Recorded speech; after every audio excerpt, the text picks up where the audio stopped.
Greetings, armchair Imagineers! Pie My Cake here, and sadly Tiki could not be with us today. May he rest in peace. Sorry, he didn't die. He's just on vacation. This is the review and recap podcast for Stanza 4 of So You Want to Be an Imagineer, Season 5. 5? 5! Endgame. So this was the Legoland prompt. I am excited to be doing this podcast. I have been a fan of Tiki's podcasts and what they bring to the game since Creator Games. I want to say it was Season 3, the ill-fated season that only lasted like 2 rounds, but it was my first like big competition on the forum when I was still pretty new.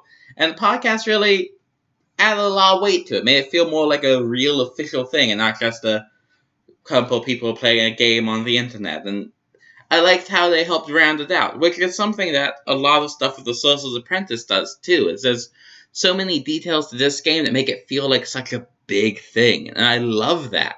So with all the amazing art that Dee Hindley has done for this, there's even just this little thing of Maleficent as the Statue of Liberty, and I love the story that's been going in with this. We haven't talked about that much in the podcast. We've been meaning to talk about it more, but we just haven't really taken the time to as much yet. Though the story with this one is that we were in Tokyo Disney Sea, and we wind up in New York. I'm like, well, why are we here? And then we find out that Lotso has one of the stars from the Sorcerer's Apprentice hat, and is in Legoland, New York, so we gotta stop him. Which is simple setup, and a lot of this is simple setup, but a lot of Imagineering competitions have stories. But there's something about the one in this game was just, it's really well written and really well presented. Like, it's still a very simple story of, here's the heroes, here's the villains, go stop the villains. But there's just so many little touches with the way it's done, and the way it's written, and the way the art looks, that it makes it feel much more than it is. And it's almost tough to really explain, but it's even in the little details of how there's a different villain for each round, and how the writing tends to try and capture the villain's voice in it. And there's a lot of little things that make it feel like, oh, the villains really are in control of this season, even if functionally it's pretty much the same as any other season. It's just some armchair Imagineering things.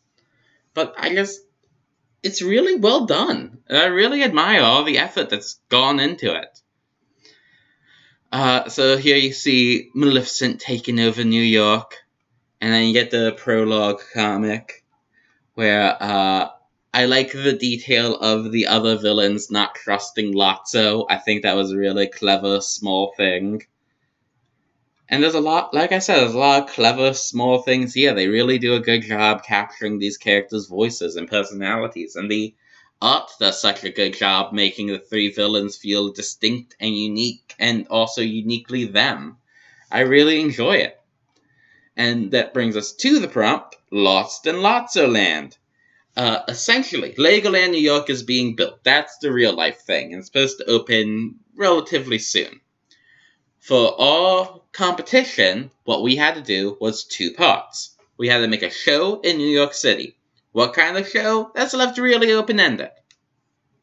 But in some way it has to tie into or promote a new ride in Legoland New York, which is meant to be a Legoland e-ticket, something they arguably only have 1 or 2 of across all of their parks. And it raises a lot of challenges because Legoland is a lot different from a lot of other theme parks, where things like Disney and Universal really aim to be like full family experiences. But Legoland, while it is fun for the whole family, that's not their goal. This is a theme park for kids. That's what it is. Legoland's target is kids. And I really admire them for that and for sticking to that, even though I'm sure they could get a lot more money if they made it, oh, and here's the thrill coaster, and here's the part where we do some edgy humor to aim at the adults, and we gotta make sure that there's no rides that people over the age of 13 can't ride. Legoland's like, no, forget all that. We're gonna have this ride that's just tiny go-karts for toddlers, and if you're an adult, you can sit on the bench. Enjoy your bench time, the kids are gonna go play. And I admire that about them. The other challenge is getting the scale right with Lego, because, Legoland's not the same size of park, and it won't have the same budget as something like Disney Universal, and you have to account for that in what you build and what you design. If you are designing something like Flight of Passage level amazing and Pandora level detail, you're doing it wrong for Legoland. And lastly, the other interesting thing is that Legoland gives you so much freedom. Almost too much freedom. Because, just looking at the IPs that Lego has worked with that aren't in any theme parks already, you have everything from Doctor Who to the Goonies to the Powerpuff Girls to Beetlejuice, and that's just things in Lego Dimensions and just scratching the surface. There's so much you can do with Lego, and even beyond IP, you have every historical event or environment you can think of, or just things you make up. Because what ties the Lego brand together is that they all have that Lego feel to them, that Lego charm. It's a sense of humor, it's a style of things being designed, it's a look and a visual that runs across all the Lego things. And that ties together so many different possibilities that it could be very easy for teams to get overwhelmed in those possibilities. And at least with Team Princess, we were able to manage to not get too overwhelmed in that, which I will talk more about in a little bit, with full disclosure going forward for anyone who either didn't know or didn't realize, or maybe is watching this later. I was the project manager for Team Princess, and I have very little information about Team Warriors and their process and what they went through behind the scenes. I usually Tiki is the main host of these, and sometimes that is with me or someone else. But there's usually some person who is sort of a neutral first, like a guest reviewer, who is able to be in both brainstorming threads. We unfortunately do not have that today.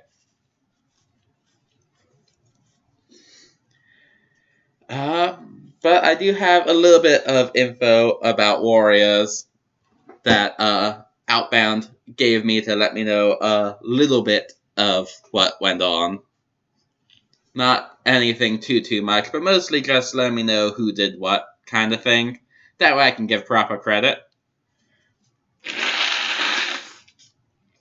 Sorry about that. So, without further ado, let's get more into, since I'm on here, check out some of the different things in the prompt. Yeah, it was Outbound Flight, who recently renamed to just Outbound, and Pie My Cake as two master builders. Which, see, even the little details like that, how the master builders this round and not project managers, those are really clever and really good. There's just so many neat ideas. And the villainous advice coming before any, heroic hints and all. Whereas in a lot of previous seasons, it starts off with, and here's a little hint or trick, brainstorming's good, don't get caught up in it. I think I remember season 4, it was all done like the Timon and Pumbaa Wild About Safety. So you go into this, as if you've played other seasons at least, and you're expecting, and he has tips and trivia, where they're going to give you a little hint, just something light and fluffy, and then instead it's, oh, Lotz is threatening us. Got it. And it's just, again, another little touch that hints at villains being in charge this season. Really, really clever and well done. It's one of the benefits of the Sorcerer's Apprentice is you have the 3 hosts, which is a great format because then you can have, well, you have 3 talented people working on it, which, well, some people might say, oh, that feels like a lot just for hosting competition, but then they're able to do all this stuff with it and do so much to make it such a big thing. I just really adore everything they're able to do with it, and they wouldn't be able to do it if it was just 1 or 2 people, like is common for most competitions. So, yeah, I've also loved the sound trivia. I know I haven't participated every time, but really have been enjoying them. Anyways, with all that out of the way, let's get to the actual projects. We're going to start with Team Warriors, because, like I said, I don't know as much about them, so I thought it would be best to start with them. So that way, if I, start losing steam or this starts going on long, I can just start cutting down on the Team Princess stuff. And that will help me not to get caught up in, well, here's this funny story from brainstorming, and here's this thing we almost did. So, starting with Team Warriors should help keep me on track, which is something that can be difficult when you are doing this kind of thing yourself for the first time, as well as also having ADD. So, Team Warriors. I like the little theme park insider intro here, and there's all kinds of different little things that I can link to. They did a really good job using a great multimedia approach to present this, which is something both teams really focused on doing here, so it was nice that both teams really pushed themselves to do something different. I like the little teaser thing, which I think I can just play and show you guys. It's a very simple thing, but the Willy Wonka music is very nice. And it's, like I said, it's a very simple teaser, just like text on a red background, but it works. It's effective, and it adds something to it. I will say, and this is just a small criticism, at least for me, as someone with not the fastest internet connection, and sometimes it goes out like it did today, which is why this is not a live stream and instead an event premiere thing. For whatever reason, having it as a Google Drive link like this takes like 3 times longer to load than if it was just on YouTube or Vimeo or something like that. And if you have a decent internet connection, or even if you just head out to a library or something that will have a high-speed internet, you can get a YouTube video that's only 20 seconds long, upload it in like 5 minutes at most. So it would be the type of nice touch that you could do to enhance it a little bit to make it be something that will load a lot faster, and you can embed it in this page easily. It makes it easier on the readers. It's a little thing, but those little things could... Like, if I wasn't doing this as guest reviewing, kind of, doing this podcasty type stuff, I probably wouldn't have waited for this to load, because it does the same thing on my phone of taking longer going through Google Drive, and I probably would have just skipped it, since it wasn't like a main part of it. But, again, that also says more about how lazy I am than about the video. So it's not like a bad thing, it's just a fair warning. You can improve this by putting it on YouTube. I also like the little Instagram posts. There's not like a ton to them, but they add a nice extra flair to it, an extra little pop. It's a really neat touch, and I like the Lego musical logo and all that. I like the fake comments back and forth, even though it's fairly clear who is the only one with an Instagram account on the team, considering pretty much all the Lego, all the comments are by Disney Lover. Well, here's my Lego collection on 1 or 2 of them. So maybe someone else had it, or maybe that's just someone who's a Lego fan and happened to find this. Either way, I like the Instagram, even if it is just a little thing. It's these type of little things that really sell a project to me. I love little touches like this. That it would be nice if it was a bit more integrated into giving like important information instead of just some set dressing. It does feel a bit disconnected from everything. Like, I love the video, and I love the theme park insider thing and all that. But also, you can skip all of this, go right to the magazine, and not really miss anything. Which, again, I really like those little set dressing, but it'd be nice to have them feel more connected to the project, feel more important to it. There's just a disconnect there, and it makes them feel like, oh, you just did these because these are things you can do, instead of, oh, these help tell the story you're trying to tell. But again, they are nice. These are just really nitpick type little things. Speaking of the magazine, let me go back to the beginning. I used to get LEGO Magazine, so I really loved seeing this presentation format. I was so into, when I was young, all the different magazines I could get for whatever reason, and every year I would switch to a different subscription, because my mom would only let me get one at a time. So I switched between the LEGO Magazine and the Nick Mag and the Disney Adventures. Love them all. I actually won a caption contest in Nickelodeon Magazine. So if you had the copy where they announced the Back at the Barnyard TV show, or the Barnyard movie, I can't remember, but I remember Barnyard was on the cover. Look in the back at the caption contest winners, and you will see my name there. Yeah, so on the off chance any of you have an extensive collection of Nickelodeon Magazine from 15 to 16-ish years ago, you can find out what my name is. That's a little bonus for you guys.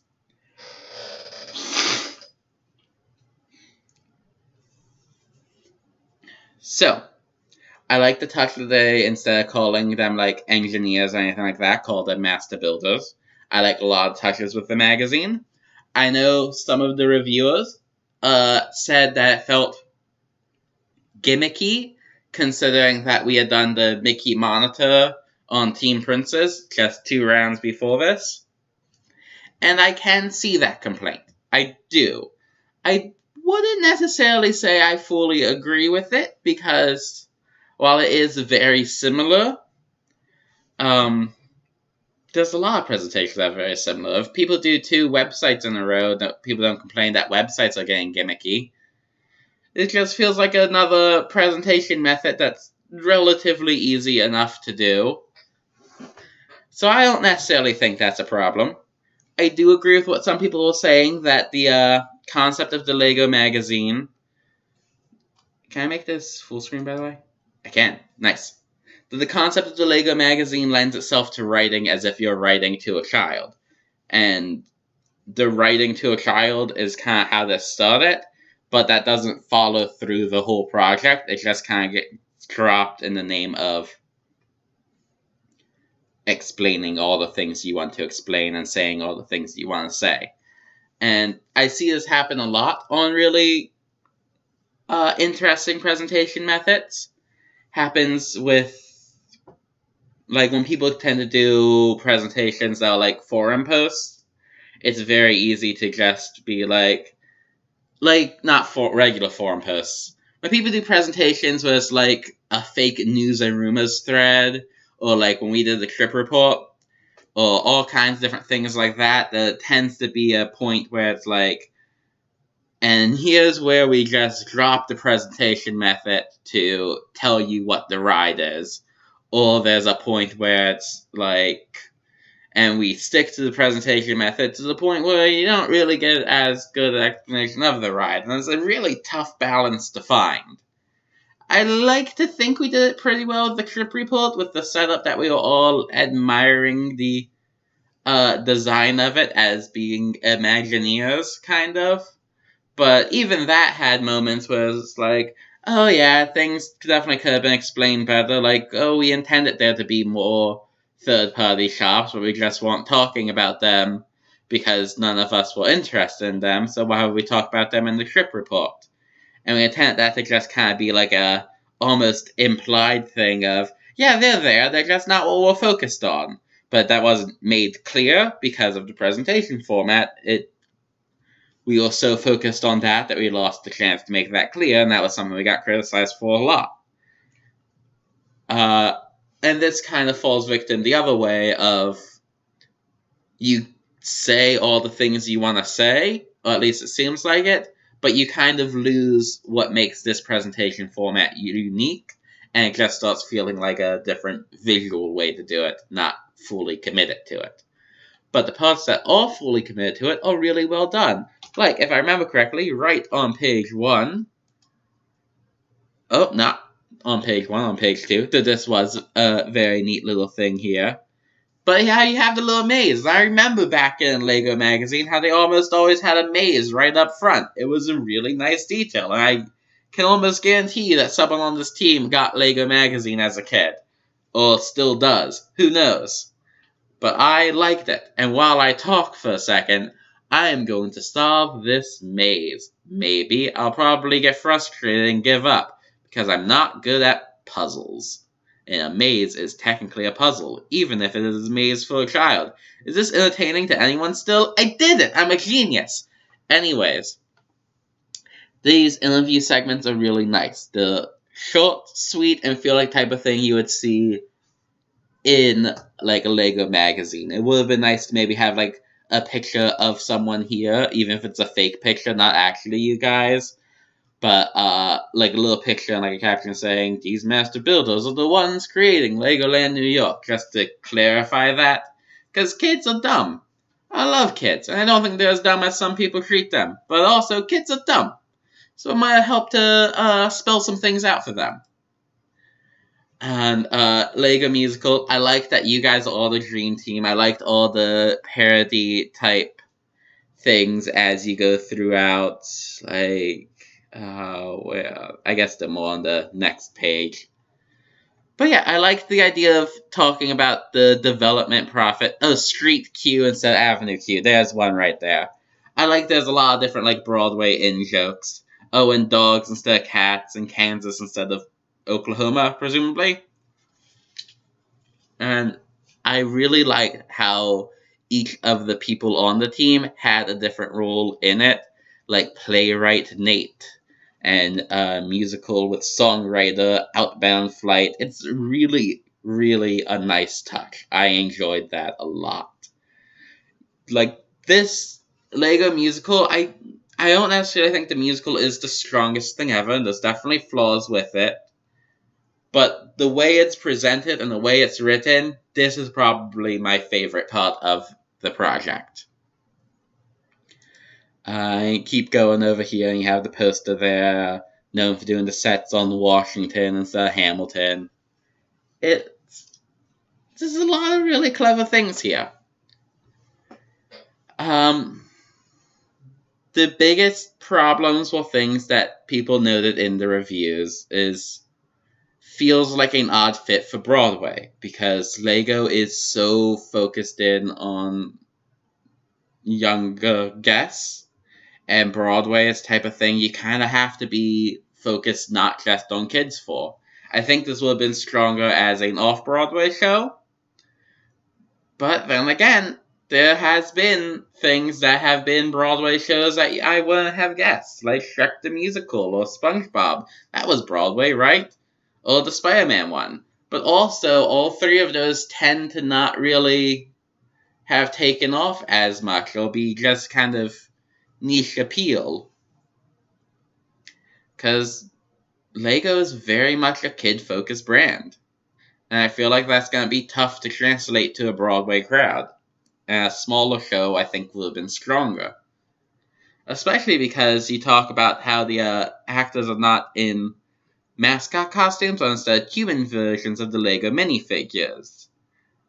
Which I get you have to do, but it feels like if you're getting rid of the LEGO minifigure iconic design, that you kind of lose something there. And it might have been stronger, even if it might have been a lot of puppetry, if they were puppets. And, you did it almost like Avenue Q, almost the entire cast is puppets, just being handled by other people, which is another off-Broadway play. One you guys clearly like because it's one of the first ones mentioned is Street Q. And I feel like something like that would have been stronger for this. But again, overall, these are relatively small issues. I think it is a very great write-up, very well presented, and a lot of great ideas. At the early stages on Team Prince, I had an idea to do the LEGO musical, but instead what you guys did with the time travel plot, my pitch was to how LEGO Movie played around with a lot of movie tropes and had a lot of cameos from movie characters, is do playing around with Broadway and theater tropes and have a lot of cameos from theater characters. Like, instead of Lego Batman being a major character, you get Lego Elphaba and Lego Hamilton, or whoever else you can get involved in it to cameo or be characters. And I feel like something like that, if you're trying to go for Broadway, something more in-jokey along the lines of the Lego Movie would be more of an easy sell to the Broadway crowds.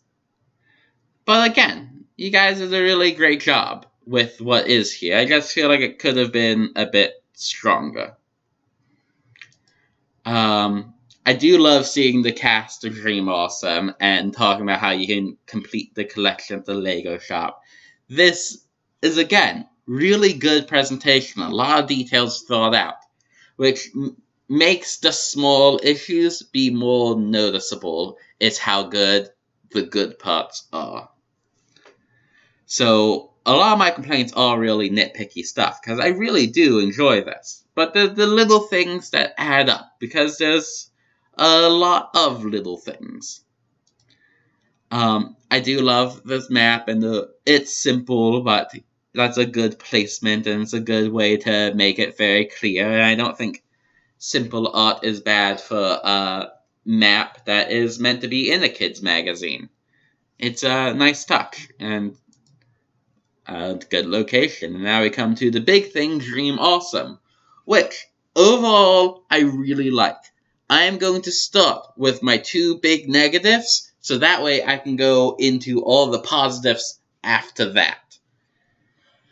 Biggest negative, and this is purely the biggest negative because it's a personal pet peeve, not because I actually think that's a big issue. I want to make it very, very clear. I don't think this is that big a deal. It's just something that personally bugs me. Is when you say that it is a trackless ride. But it's not designed like a trackless ride. It feels like you're wasting money on a ride system that you don't need. This is a big pet peeve of mine in Armchair Imagineering, is that Omnimover dark rides, bus bar dark rides, and trackless dark rides are three different kinds of rides. You can't build them and design them the same way. It just, they lend themselves to different things.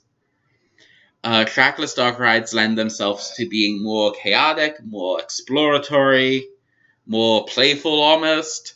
Bus bar dark rides lends itself to more scene-based, more sequence of events, more things that happen specifically to your car, not just repeating things.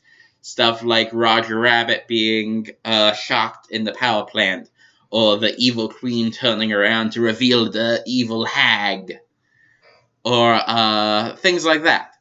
And then Omnimovers are best for slow-paced, observing events in front of you, not necessarily being a part of those events, but seeing them around you. And this is very much designed like an Omnimover, and yet it's a trackless ride. You even talk about, somewhere in here, the Time Rider 3000 will always be moving forward at a smooth, steady pace, with the seats turning to maximize vision of the scene being presented. That's an Omnimover, so why not just make it an Omnimover? Or if you want more full scenes, make it a bus bar, or maybe even a moving theater attraction, like Great Movie Ride was. May the Great Movie Ride rest in peace. Trackless was just not the best choice, and you can see that it's not a huge deal, but it can hurt the overall quality of a ride when the ride system doesn't match how the ride is designed. And my biggest go-to example of this in real life is the Little Mermaid dock ride, Ariel's Adventure, whatever it's called.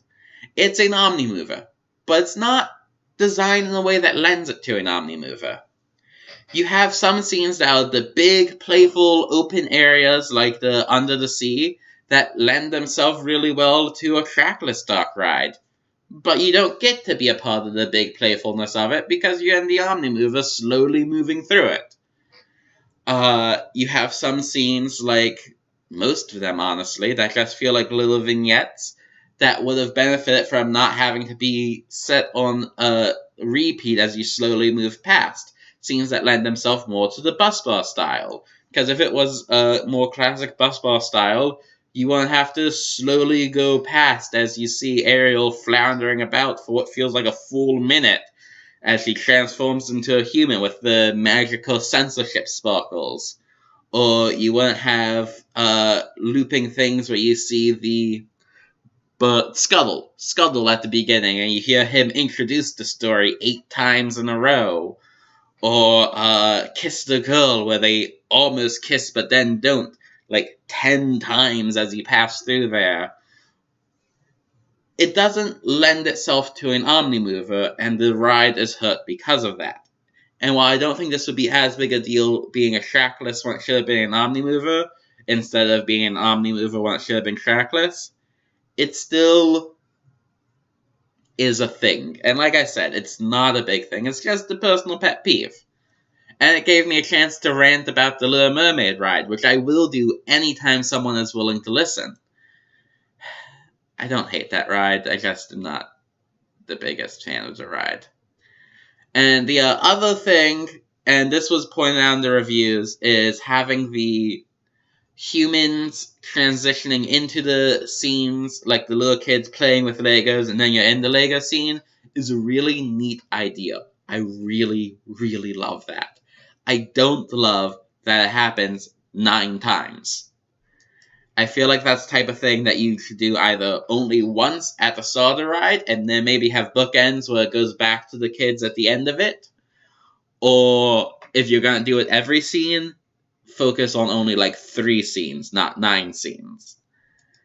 It's the type of thing that's really good in theory, but if you do it like that, it's going to be jarring visually as you go from human to Lego, human to Lego, human to Lego so many times. And it's also going to just be repetitive. But again, I do really like the idea behind it. And I think it was a really strong idea. It just needed to be reeled in a little bit. Now, on to all the good stuff, because there's a ton of good stuff. I love the entryway building and all that in Bricktopia, and how it has all these different monuments around it. I think that would be really great, a very Lego thing to have there, where you just have, oh, here's castle next to futuristic stuff with the Roman arch, and I love that. That would be an amazing facade and fits so well with the Lego style of doing things. I adore that. And I adore the setup of going into the kids' imaginations. That's really neat and could be really inspirational and again fits so much with the Lego brand. I love the idea of the Lego Time Rider 3000 being shaped like a giant Lego brick with these smaller seats that rotate to the different show scenes. That's adorable. It's great. It's exactly what I want from a Lego ride like this that tries to be the thesis statement for the whole park. It's great. I just love it. And then you get to the scenes. I want to first point out, I love that you included Vikings. They are almost always forgotten about in time travel type stuff. And I always liked Vikings when they are included. But still, even that they're included in time travel things, They are the only one without a picture in their write-up. Every other one has some kind of picture. Or did they just not have a Lego Viking set? They might not, because no one cares about Vikings other than me and apparently at least one person on Team Warriors. But just even going scene by scene, I love the first flat tire. That is such... Lego has such a distinct sense of humor. And it's something that feels like it should be very easy to capture, but it isn't. And this first flat tire captures it so well. And I like how you even make a note that the narration is only there at, like, the beginning and end, because it's Lego. It doesn't need narration the whole way through. It's simple. And this kind of thing seems like the simple type scene that's a very easy joke to make visually, and a lot of these feel like just very cool visuals, and I like that. And I would have liked more humor like the first flat tire, because a lot of these scenes are just, and look at how cool this is, and Lego stuff, and I would have liked more of the humor throughout. I think that this could have been stronger with that. You got some complaints about it being too similar to Spaceship Earth, and about kids, young kids at least, not being as into Spaceship Earth always, at least not as reliably. And there's some kids, I was, but even with me being into it, it was I can do it once a trip, and I'm okay, till I was like 10, even though the rest of my family liked it and all that, because it was slow. It's very slow. And having the focus be so much on the environmental things, I feel like you do run the risk of being too Spaceship Earthy, and more of the humor like the first flat tire would have made the rest stronger, but that doesn't mean the rest is bad. There are some moments of this humor, like there's not really much in the Cleopatra, but in the ninja scene you get the monk attempting to keep all the ancient tapestries from breaking in the middle of the battle. I like it. I can picture how you have this sentence here in the ninja scene, they're relatively small, every corner has something going on, and that's a very Lego thing to do. And I really enjoy the idea of having a really cramped, chaotic scene, because that lends itself so well, again, to the Lego feel, to that Lego style. There's just a lot of great things here, a lot of great ideals in these scenes. Maybe slightly too many scenes. Maybe this would be too long of a ride. It might have been stronger to focus in on just a smaller number, but I don't think this is necessarily too long, especially since a lot of these are small scenes. And I like the idea of Dream City being the ending and trying to be very inspirational with it. It's a great way to do it. And I think that a lot of these scenes, while there's a lot of them, they benefit from being really short scenes. But with how short some of the scenes are, especially towards the end, that could just be more the write-up. It makes it extra noticeable going from kid to scene again and again. Because if all that's happening on Mars is girl plants the flag on the ground, that sounds like it will take perhaps less time than it takes to go past the young girl in a high-tech home building Legos. But again, I digress, because the scenes are cool, and I like the idea of having some smaller scenes towards the end, because that helps the pacing speed up as you head to the finale. And it gives Dream City more room to breathe. Which, going back to your map, love it. Though here's called Legoopolis. Is Legoopolis in Dream City? Did I miss that? Yeah, okay. It's just there's two parts of it. But I love how much space it's given to be this big, grand set piece, and I just passed the map. How much space this is given compared to all the others to be this nice, big, grand set piece. That was a really good call, and I like the idea of doing something big and inspirational at the end. It fits, maybe not the humor and all that of the Lego brand, and maybe it feels a bit too Epcot for Legoland. But I feel like the inspiration to use your imagination and all that really does fit with Lego and what they're trying to do. And I think it fits as a thesis statement for the park. There's definitely some issues with this project, and there's definitely some times where it feels too Epcot-y or too much like it loses the target demographic or the target LEGO field. But overall, I did really enjoy this. I think that it has a lot of great moments, and I like the presentation, even if it maybe is a bit too similar considering how recently we did the Mickey Monitor one. I don't mind that myself. I can see why some people would see it as a problem, but I don't mind that any more than I mind people doing 2 websites in a row.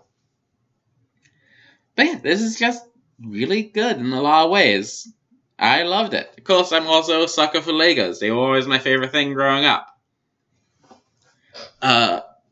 Which, being a sucker for Legos and loving Legos so much, I like to think that helped me being the project manager with Team Princess. Now we're going on to that. See that smooth transition right there?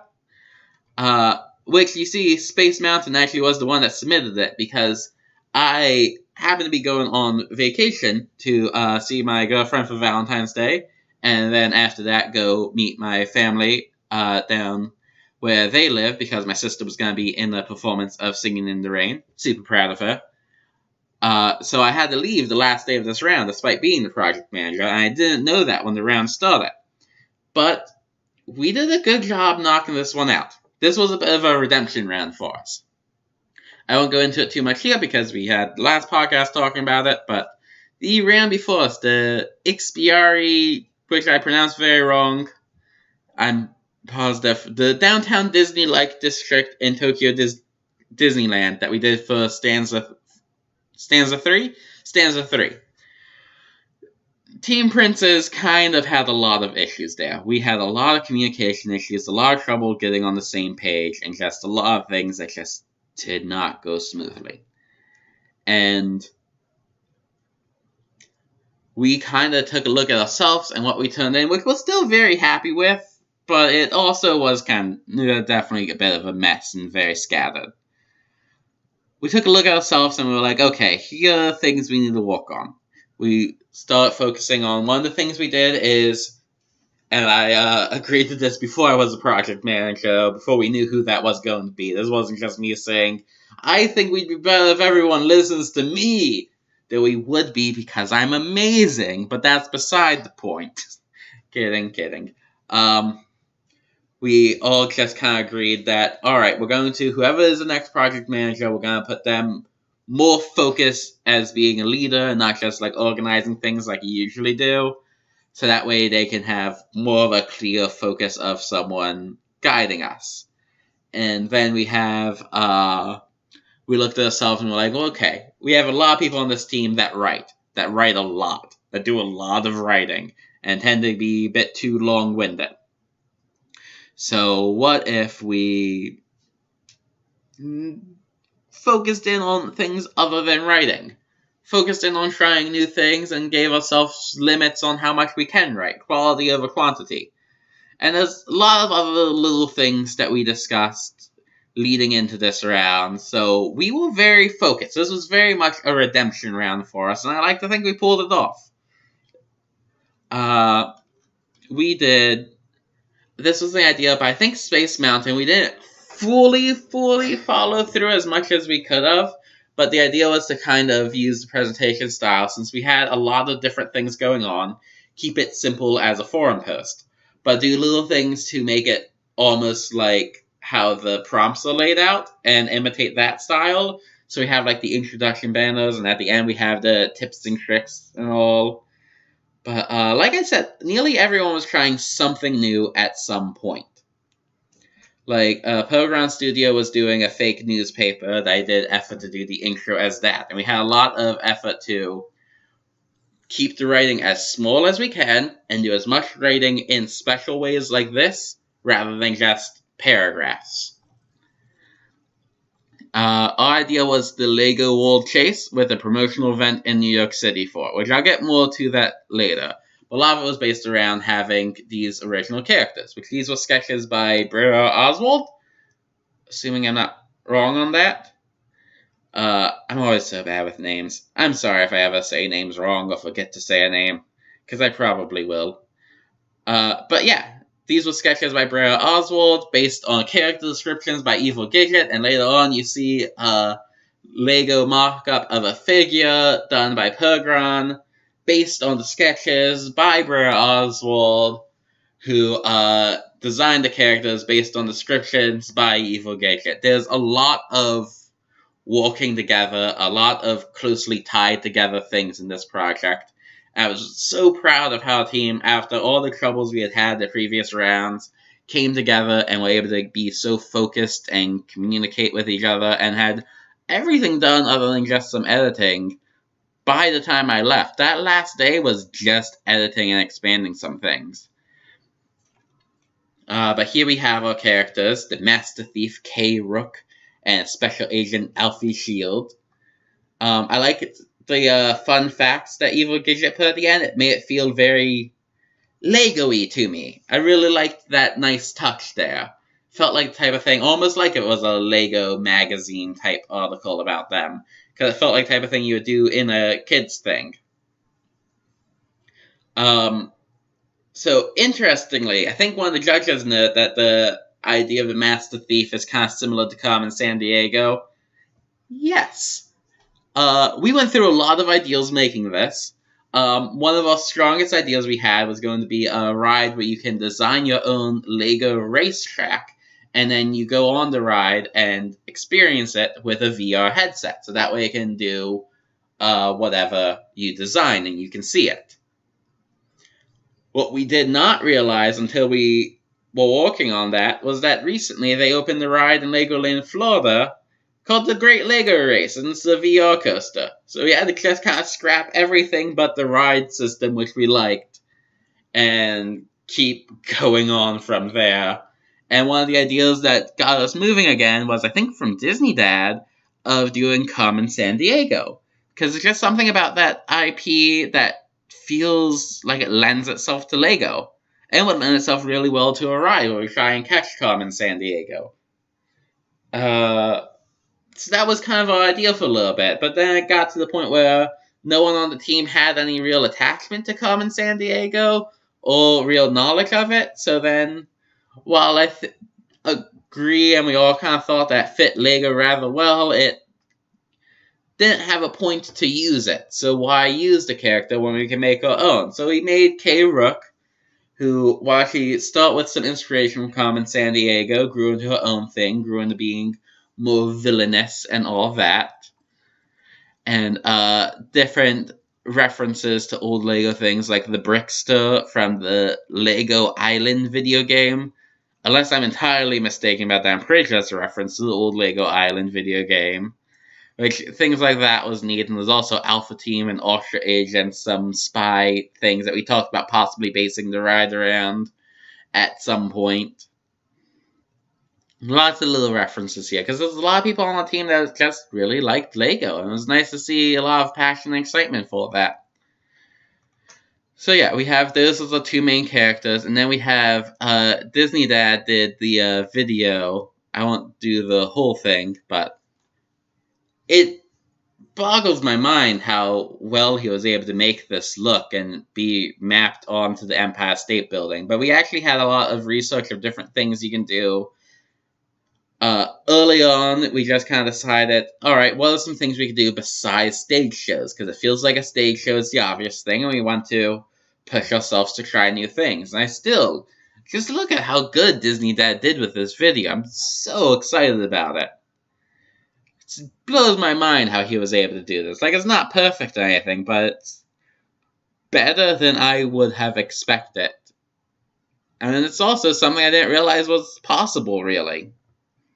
But yeah, apparently, Empire State Building has been rented out a few times for projection-mapped shows in recent years. So doing something that advertises Legoland New York, as well as specifically the Lego World Chase, was a neat idea. We had plans to try and make an original song to go with it, but it just kind of didn't work out. But yeah, just look, that's a neat visual. Then we get to the ride itself. This was kind of a funny thing, is originally the circle and the arrow weren't there. Disney Dad just posted this map with it on there with the Lego. And pretty much the entire team just responded like, wait, where's the ride? Did you put the ride here? Disney Dad again coming in with amazing visuals. None of us could find it because it blended in so well. So we had to add the circle and the arrow there. So that was a fun moment for us. Then here's some art by Space Mountain, who did, I believe he called them sketchy bus drawing or something like that.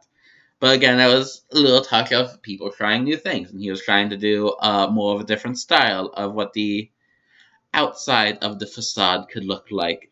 And then we have Evil Gidget did the safety thing, which partly came from Space Mountain, who, has been on these boards forever. Just kind of gave us a list of, alright, here's a bunch of little things we can do that can enhance a project.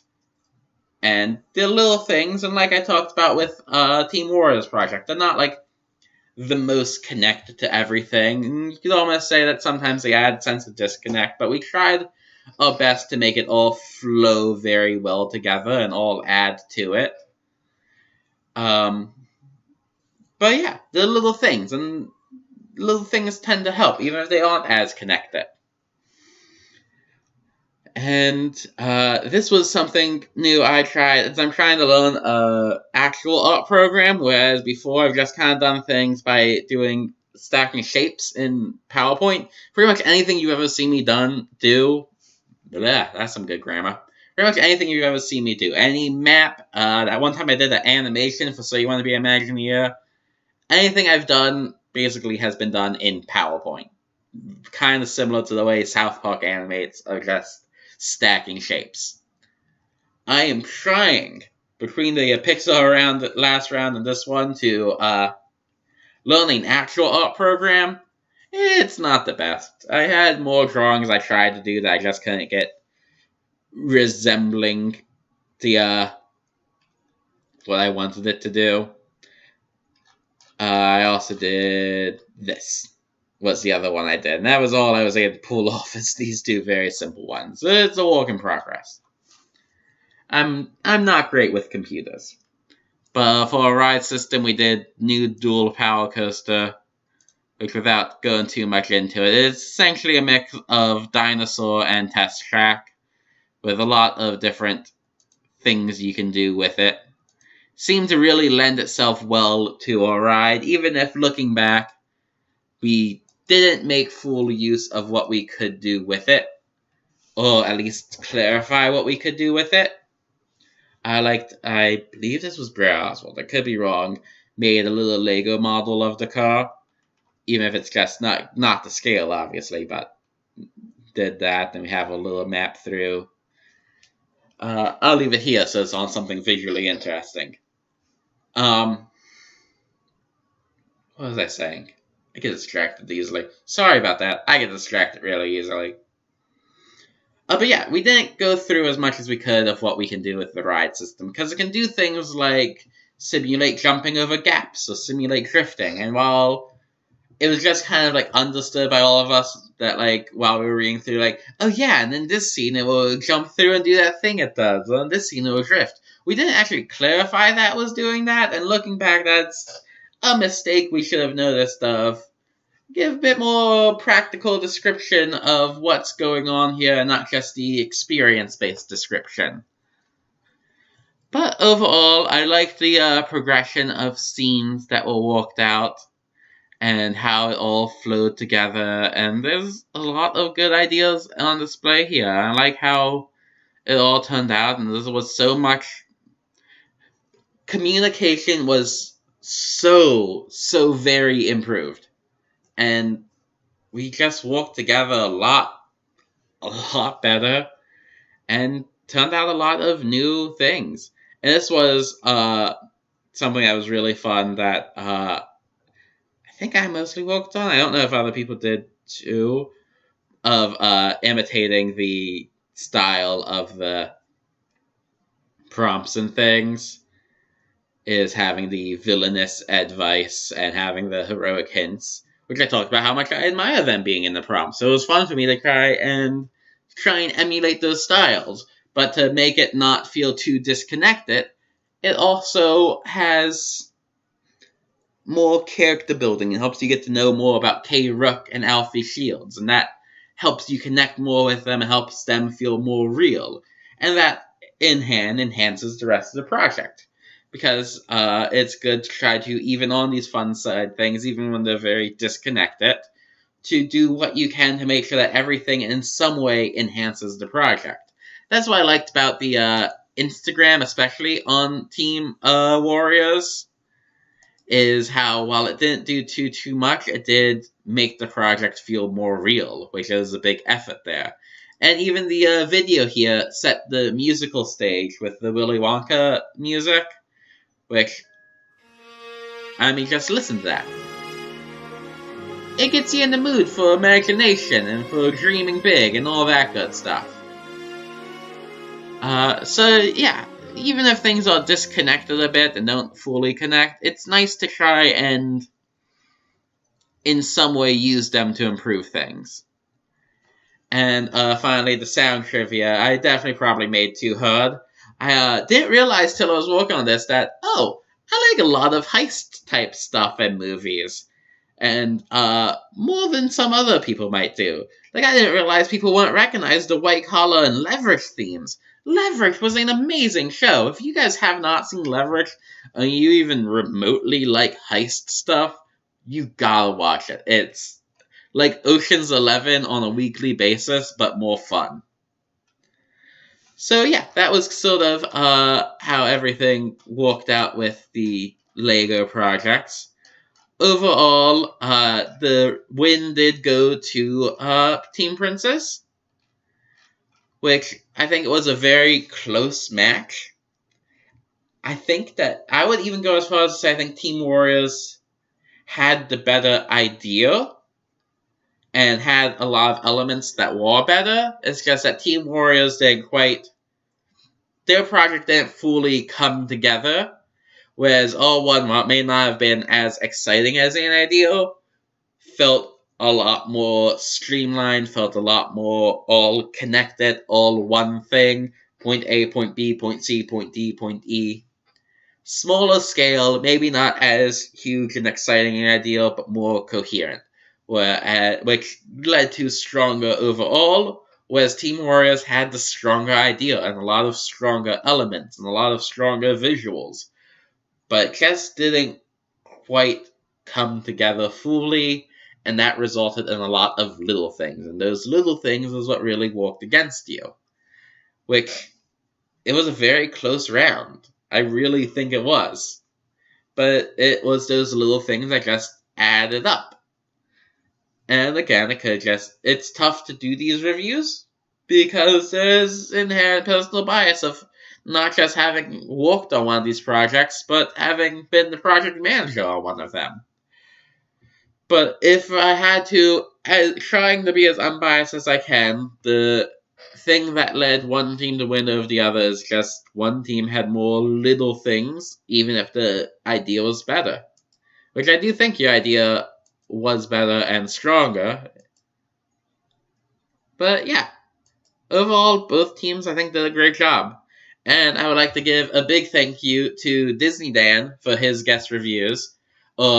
As I like to call him Dan because I follow him on Twitter, so we're basically best friends. But, yeah, no, really liked it. And it was nice having that. It's another one of those things like I was talking about earlier of how they're able to make these competitions feel big and feel important and feel exciting. And I'm assuming it's Ace Astro who was able to get in touch with him and make this happen, because Ace Astro used to, or still does, do writing and research for Defunctland. I remember him mentioning he was going to start doing that, but I didn't know when, and watching the first part of the Disneyland Paris Space Mountain episode, and thinking, man, this was really good, one of the best Defunctlands, and then coming on the forum to, comment on it, because it was, a period of time where every time a new Defunctland came out, we would talk about it in the forum. And coming on to be like, hey, do you guys see this one? It was amazing. And then seeing Ace Astro be like, and hey, I worked on this episode before I even comment that. So he did a good job of that. But I would assume that that's how we got the connections to get these celebrity guest judges. But however we got them, it is really neat to have them there. And while they aren't the most in-depth reviews, it's a neat thing that, again, just makes us feel bigger. And I really like that. So yeah. Sorry again that this isn't an actual live stream, but I made this premiere, so you should be able to chat along in a live chat as if it is a live stream. And while I can't comment on here, I should be on there commenting with anyone who is watching. And that's about all I have to say. I don't really know how to end this, so I'm going to end it how I end my Let's Play videos. I've been PiePlays, y'all have a great day.